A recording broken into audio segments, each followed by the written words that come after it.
Hey man, what they do, we back, man. Let's go ahead and start this thing off right. If you got a loved one doing time in prison, send them a copy of the #1 magazine publication in the nation. This that Latino issue. We got them babies enough for them, you know. We got them babies. See, it's some babies enough. You see. So if you got a loved one doing time in prison, you make sure you send your people a copy of the #1 magazine publication in the nation, man. We got a good video for y'all today. And also, man, hit a like, follow, subscribe, hit the notification button. Make it happen or you capping. Yeah.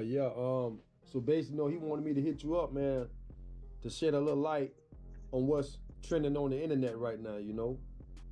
Yes. You know, you got the homie Ali that's trending on the internet.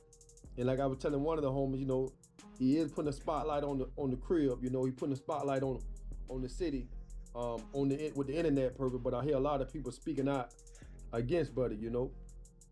Yeah, he told us basically. Yeah, a lot of people been saying things like that, you know. Yeah. I mean, he one thing about him, he ain't no dummy, right? He just got out, he know what's popping, so he just, you know, telling motherfucker what they want to hear, basically. Some of the shit is true though, you know. But he ain't really about that life. He ain't really doing a lot of shit he said he did. Like, he do a lot of name dropping. You know, I did time with him. I know him. Where y'all were locked up at? Atlanta. Okay. Yeah, we did a little time in Atlanta. Me and him got into it. Y'all basically with homies in Atlanta, right? Yeah. I knew, you know, I fell in 2000. So I always kept my ear to the streets, you know. I got people that still out there doing their thing and whatnot. And I knew of him, I knew a little bit about him, what he had going on. We had done fuck with the same people, you know what I'm saying? Shit like that. So we kind of became alright at one point in time. But, you know, he ended up crossing me, stole some money from me and whatnot. And, shit, I just put that work in on him. And I found out he wasn't right, so, you know. So this happened when y'all was in Atlanta? Yeah. I mean, I gotta look through my shit. I got the paperwork, you know, from the shot I caught from stabbing him up. I stabbed him up like 3 times or whatnot. I got the paperwork, you know, support that. Damn, so y'all with homies up the road, then he crossed you up the road. Yeah.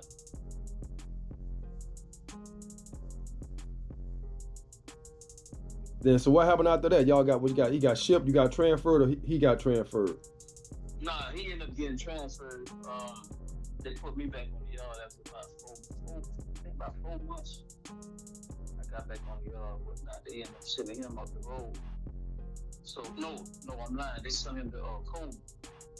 So he got hit up over there when he got to Coleman by a couple homies. But we had some homies in Atlanta that had some homies in Coleman, and they were like, "Bro, what's up, man? You know, give me the word." You know, I was like, "You know what, man? You know, it ain't no big deal, bro." But he still ended up getting fucked up over there. I don't know how it happened, why it happened, but he ended up getting fucked up at Coleman. And he was just bouncing around from there.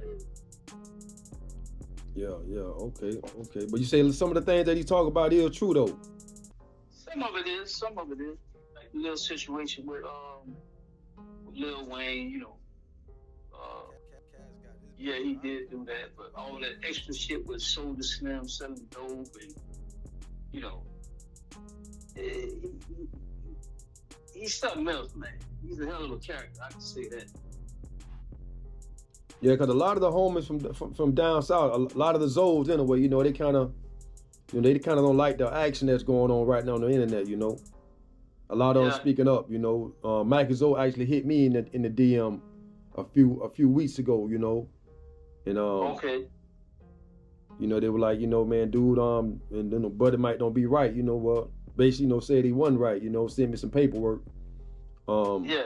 But I didn't really see nothing in the paperwork where it say that he cooperated. You know. Okay. There was well, a basic. I heard the same thing. So. You heard the same thing? Yeah, I heard the same thing that he wasn't right. You ain't never seen no paperwork on it though? I ain't never seen no paperwork, but I seen him go back and forth to court, dude. Oh, okay. And he wasn't going back fighting no appeals. You know, when you done been in the system, you know how that shit goes, especially when you're in the federal system. When a nigga going back to court and you ain't going back on no appeals, shit, there's only goddamn two things you going back on: appeals or you going to bust a nigga head, one or the other. Have anybody came out and said, yeah, man, old boy, he smashed me? From what I heard, they said he smashed the dude. They called the dude pastor. Some Haitian dude that he was fucking with on the street. They called him pastor. That's who he supposedly went back on. So I don't really know the dude. Right. But I did hear that all throughout my bed or whatnot. When you was at Atlanta, was it a pen then or was it a medium? It had just transitioned over. It was like a medium high. A medium high. Was they checking paperwork though?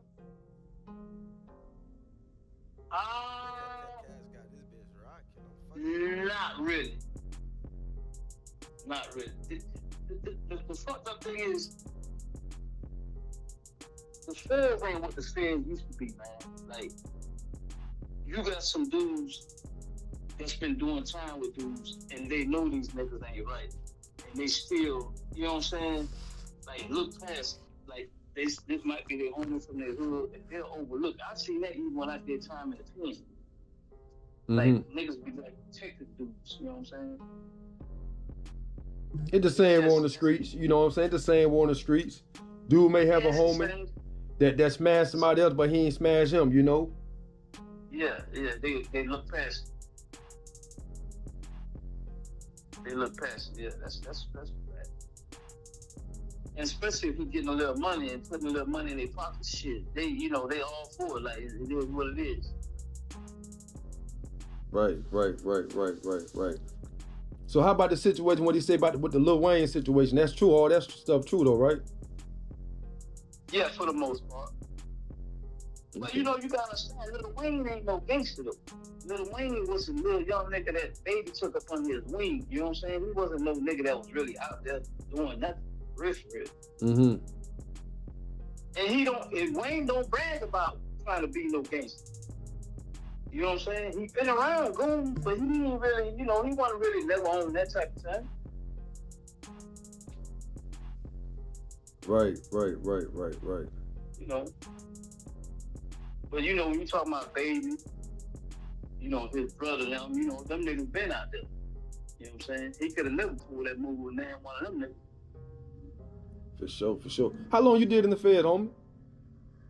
I did 24 years. 24 years? Yeah. How many pens you have been to? Let me see. I've been to Pollock. I've been to Florence, Colorado. I've been to Beaumont, Texas.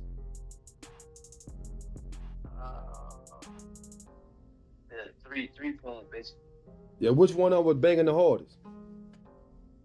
All of them, bro. I have to say Pollock. But Bloody Beaumont, I was at Bloody Beaumont when it was Bloody Beaumont. But a lot of them shits done transition over. Like, they changed. Nothing really stayed the same. Them crackers try to flip that shit around, like get rid of dudes that been there for a minute and just send them to another pen, like Allenwood, or, send them out west or whatnot. Mm-hmm. So the pens don't never stay the same. Like you might have this pen been rocking gold for the past 3-4 years, and then it'll switch over to another pen that's rocking and roll, shit like that. What was the most violent incident you seen at Pollock while you were there? We had a race ride with the blacks and the whites. There was a dude from DC. He wanted to get a cigarette. He wanted to buy a cigarette from the white boy that was selling cigarettes. And the white boy told him he didn't have him, so he ended up killing the white boy.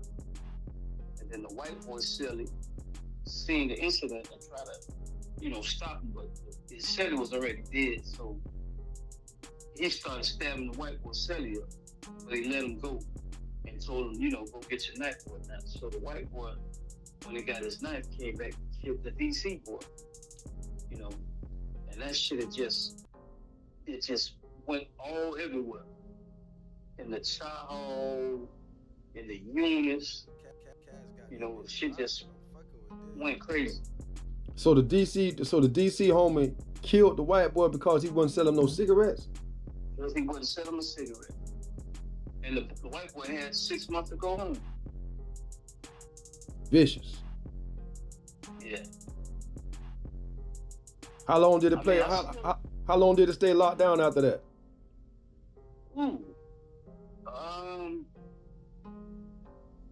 A few months. Mm-hmm. Yeah, a few months. Was you there when the DC and New Orleans got into it? Nah, I wasn't there then. That was before or after you came? That's probably, I think it was after. Because after I left Pollock, I went to Florence, Colorado, and we had a race ride there. What that one kicked off about? It was on a Sunday. I can remember it clearly because I used to play tickets. You know what I'm saying? Gambling and shit. So it was on Sunday morning. It was on Adolf Hitler's birthday. The homies, we kind of stick together. So basically, when you go up the road like that, like on the West Coast, East Coast, or wherever, Midwest, you got what they call a dirty South car. So we all try to, stick together and whatnot.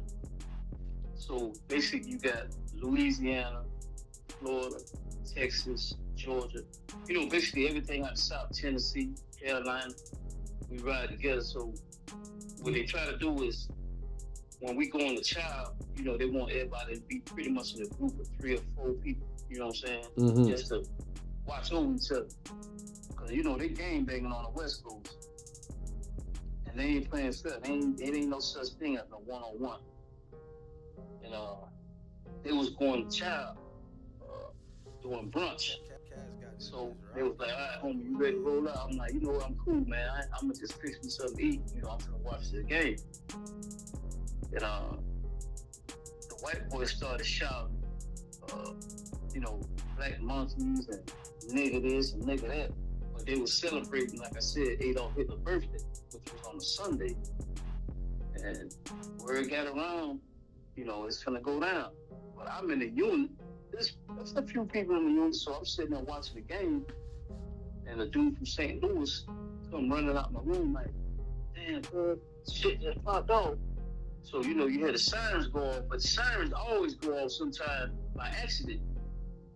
So they shout lockdown, so that they lock the doors. So I'm looking out the window, and that shit is crazy. I'm literally looking at niggas getting stabbed up right outside my window. Mm-hmm. The dude in the tower ended up shooting and killing a black dude and a white dude. Shot the white dude in the head, and they shot the black dude, I guess, in the side, but he ended up dying anyway. So that was kind of crazy too. I mean, it go down. You got a lot of dudes in that penitentiary, man. Like them niggas, like they feel like they ain't got shit to lose, man. Right. It's like, you might be a gangster. You got 20, 30 years. But you talking about niggas? I met niggas with 12 life sentences. What the fuck they got to do? you know, you still got a chance to get out. You know what I'm saying? Yeah. So you're not really gonna go as hard as these dudes they got that much time because they can't get out. So they ain't got no way out. So if you get in a stab fight with a dude, they got 5, 6, 12 life sentences. He really ain't tripping about trying to kill you. You gonna try to keep him off you by stabbing him, but he trying to get them go for the, you know what I'm saying, the juggler or whatnot. Right. He trying to do a real demonstration on you. He trying to put you out your misery for real. But you got to understand, you trying to get home to your family, you trying to get home back to the streets. He can't get there. So he gonna do everything in his power, just gonna check you out. He ain't tripping about them crackers giving him another life sentence. He got goddamn multiple already. You know, it's just a different mindset. And I watch these youngsters come in. You know, it's sad, man. Like they really be lost, bro. What you mean by that when they come in and they be lost? It's like they not ready for that type of, you know, on the streets, you can duck and dodge niggas. You know what I'm saying? You can go put a hit on a nigga, catch a nigga slipping and whatnot. But, you know, when you confined in one spot, we in different dorms, but I can always catch you on the yard or the town hall. It's like a whole nother military mindset you gotta have being in prison around these goons, man. And they not ready for that. They ain't grow up. I grew up, I was born in 76. So I grew up, I came up fighting.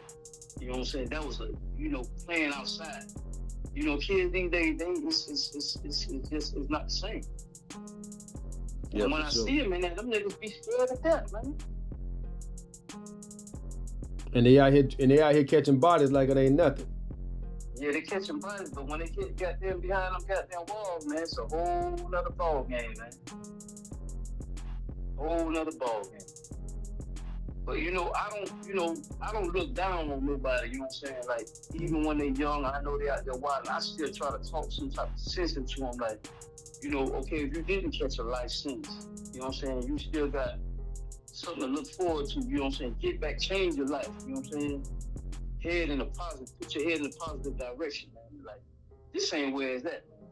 You know, you behind these walls, man, you know, it's over with for you. For sure, you trying to get back out and do the right thing, you know what I'm saying? You know, keep your head right, man. Stay focused. Hey, how old you was when you caught your time? I was 24. 24. How much time you had caught when they sentenced you? What they gave you? They gave me 30. 360. 360 months. So when you got sentenced to 360 months, how did you feel at that time? When I was getting sentenced in court, the only thing that was going through my mind was that Tupac song. When he said he took 5 shots and he took it and smiled. You know, at the time I had a mouth for his old teeth, my family in the courtroom. So when they gave me that number, I just turned around and smiled. All they could see was my gold teeth.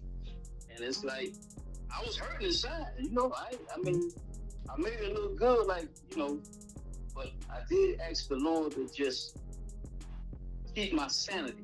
You know what I'm saying? Just help me keep my sanity. Because I've seen a lot of dudes get those type of numbers and they just lose their mind. You know what I'm saying? Before they even get a chance to get out of prison. You know, so first thing people think of when they hear somebody that did 20, 25, 30 years, man, that nigga that got to be burnt out, crazy. Nah, you know, I always been able to keep my sanity. I always had my ears to the streets. You know, I was able to accomplish a few things, get my GED for one. I'm gonna keep it.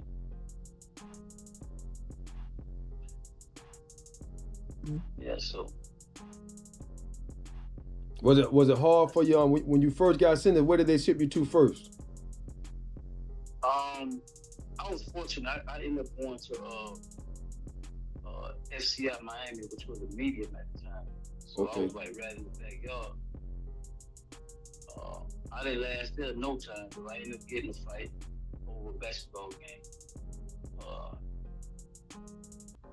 I could have avoided the situation, but I mean, shit, I was young. I had plenty of time, and I had that, you know, I don't give a damn attitude. So, you know, the homies tried to stop me, but sometimes you just gotta learn the hard way. For sure. Mom do tell you that all the time, little kid. You know, you're gonna have to learn the hard way. And that's what eventually happened. And what's the most valuable lesson you learned during that time in prison? The most valuable lesson? Yeah. Ooh. The most valuable lesson. For one,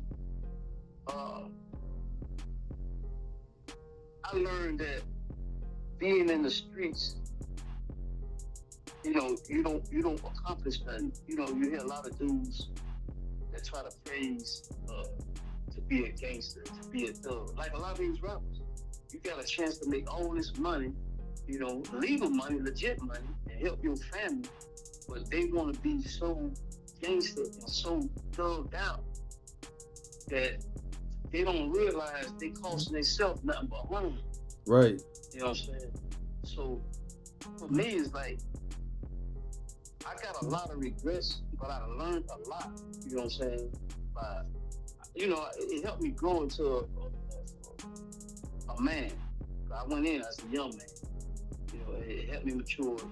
And I mean, at first I was, you know, doing dumb shit, fighting, stabbing, doing, you know, stupid shit that I ain't supposed to be doing, illegal shit in prison. But you know, my mind was still not elevated to where it had to be. But I eventually growed out of that and realized, like, okay, you know, you're trying to get to your family. You know, you got a family out there, you got kids, you got people that love you. You know, it's just not worth it. Mm-hmm. You know, you're trying to be in the streets. You know, at one point in time, we always thought that was the thing to be a street dude, a thug. The streets just gonna take you down under. Right. You know, you're gonna end up in prison with a lot of time, or you're gonna be in the graveyard. It's one or the other. For sure. Yeah. For sure. Yeah, I hope these jitterbugs hear Yes, this. man, yes. Não, telefone, meu filho. Não me faça entender. No telefone, I'm falando comigo about this. Yeah, my best. Yeah, ain't no pressure. Yeah, like a lot of these jits, you know, like even Dirk's situation, man. You got all this money, and you still somewhat allegedly still active in the streets. It just don't make no sense. The object is to get out the game, not to stay in it. And look who took him down under. One of his best friends. You know? Yeah. That's what they don't understand. You know, we was coming up, we were trying to get some money to get out. You know, like you say, the object is to get out the streets, not to get money in the streets, brother. That's ass back. Yeah. You know, I was trying to make a way so I can, you know, make sure my family's straight. Shit didn't go as planned, you know, but that was my whole outlook on life, like, you know, just trying to make a way for my family. Right. I got another question for you. When you got indicted by the Fed, what they indict you on? I got charged with like a home invasion. The Stash House robbers? Yes, Stash House. When they hit you with that, right? Did you know anything about the law at the time? Nothing at all. Nothing at all. I didn't know what conspiracy was. And I didn't even know that you can just say there's some dope or some guns and money in the house,